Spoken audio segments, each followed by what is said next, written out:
O passado nunca morre, ele não é nem mesmo passado. Essa é uma frase do escritor William Faulkner no livro Requiem para uma Freira, mas ele podia ser usado muito bem aqui para nossa leitura do mês, que é Kindred, Laços de Sangue, da Octavia E. Butler. Esse livro aqui, ele vai te obrigar a sentir muitas coisas dolorosas, tá? E ele vai fazer você ficar grudado ali no livro, né? Ele vai pedir para você mergulhar nele. Só que em algum momento você vai ter que fazer uma interrupção, né? Seja por qualquer motivo aí. E vai ser muito difícil, talvez, você voltar para essa história. Porque tal qual a nossa protagonista, o leitor, ele vai ser obrigado a voltar para uma história muito traumática, muito dilacerante. Portanto, hoje vamos falar desse livro aqui tão importante não só para a literatura de ficção científica, mas também para a literatura como um todo.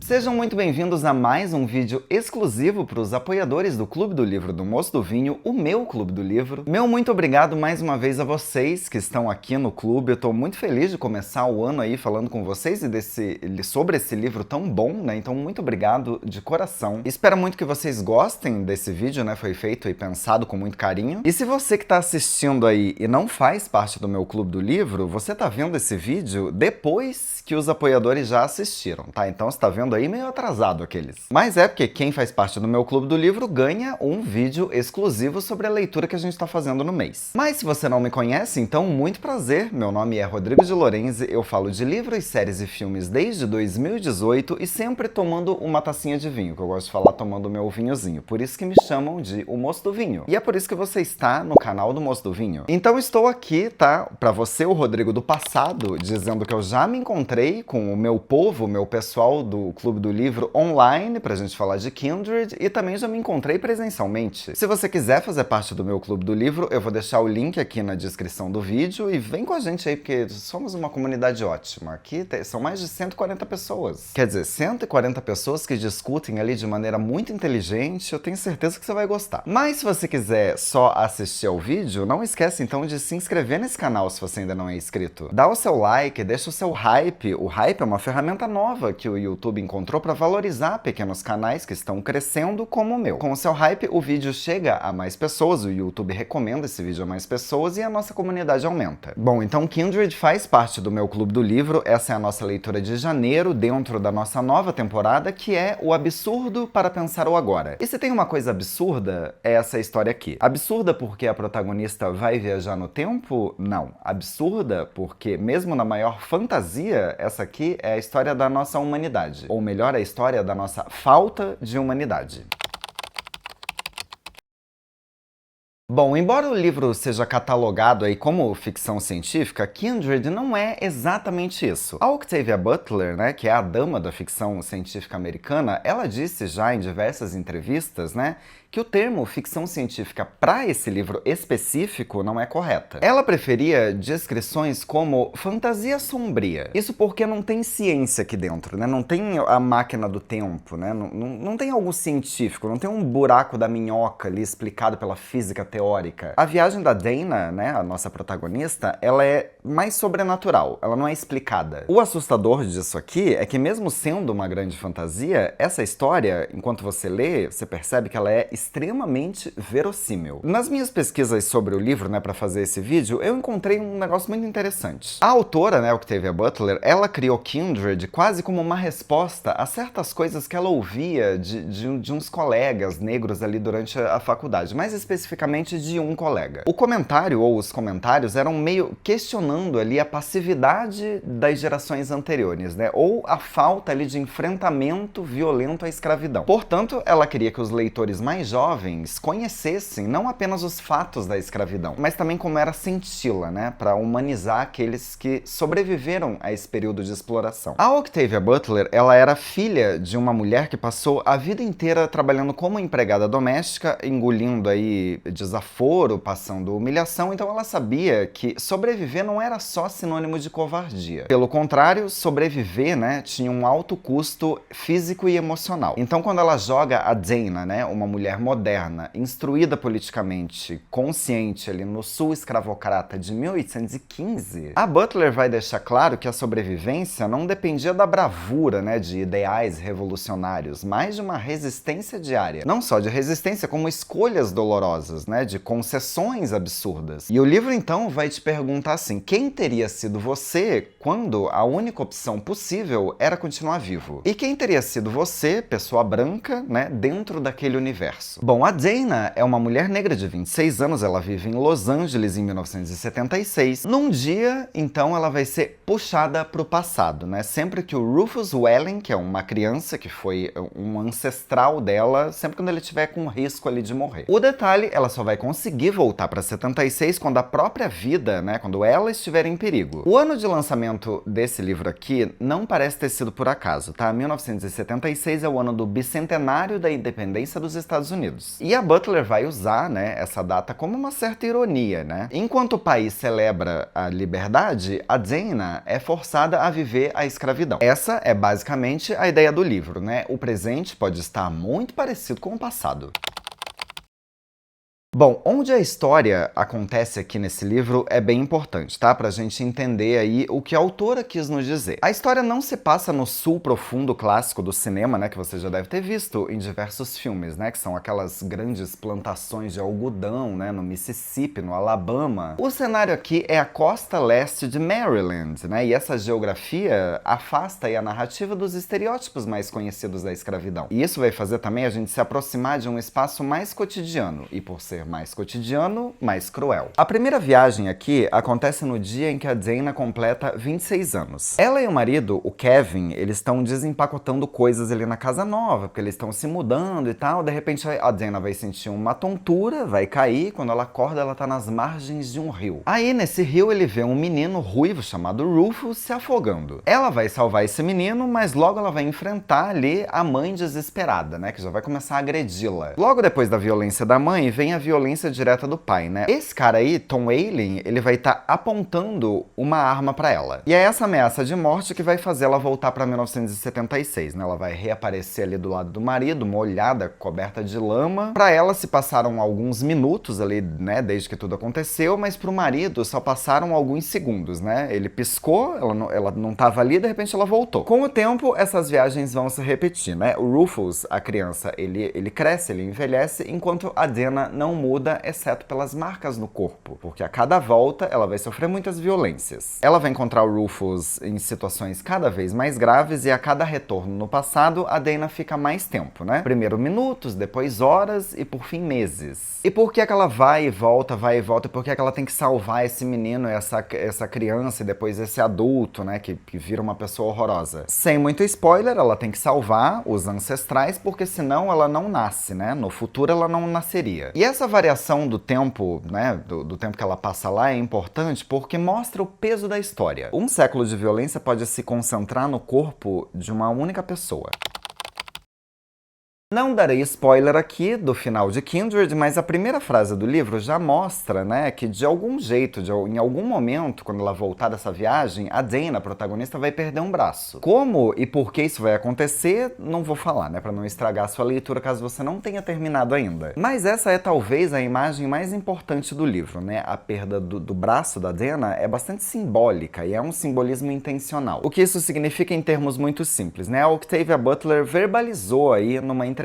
A Dana não podia voltar inteira. O livro começa com a frase: eu perdi um braço na minha última viagem para casa. Quer dizer, a escravidão deixa marcas, né? Marcas nos descendentes. Não dá para atravessar essa história sem ferimentos. O sistema escravista se recusa a largar o corpo negro mesmo depois de morto. Alguns críticos também associam essa perda aqui a uma espécie de síndrome do membro fantasma, né? A Dana sente dor ali no braço que não existe mais, a instituição acabou no papel, mas a dor continua presente ali, atravessando gerações. Esse é um livro que fala bastante de trauma geracional. Em Kindred, o passado não fica para trás, né? Ele vai grudar no corpo, tanto da personagem como no do leitor.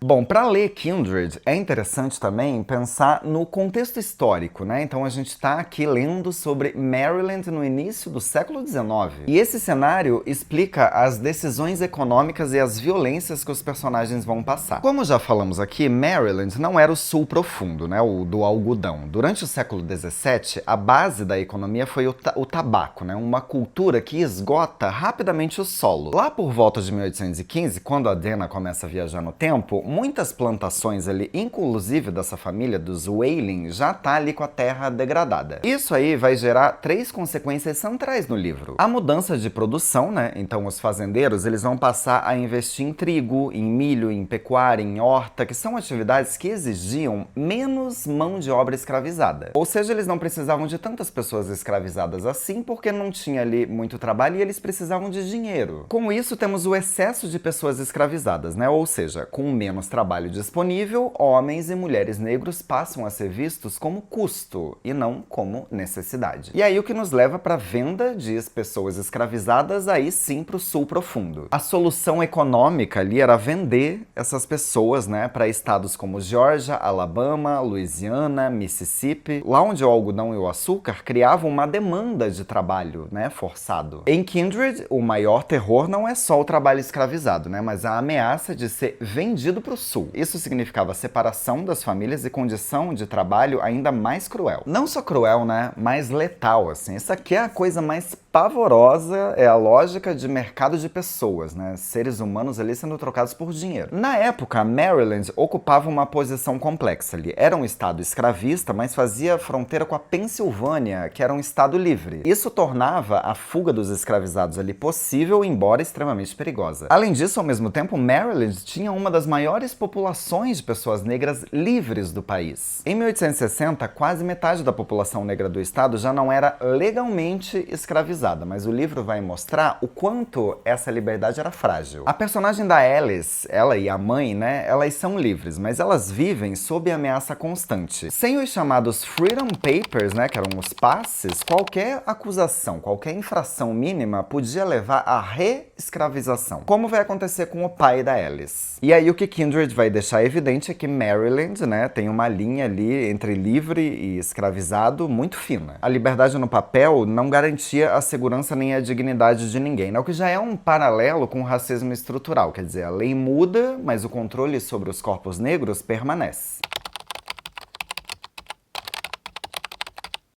Bom, o racismo estrutural é um termo que a gente fala muito aí hoje em dia, né? Mas dá pra gente se debruçar um pouco mais em alguns detalhes pra entender melhor o livro. Eu vou deixar todos os links que eu usei pra consulta aqui nesse vídeo, vai ficar na descrição do vídeo, então vocês podem consultá-la também. Mas vamos lá, a gente tem o racismo individual, né? Que é um nível mais óbvio da ofensa, né?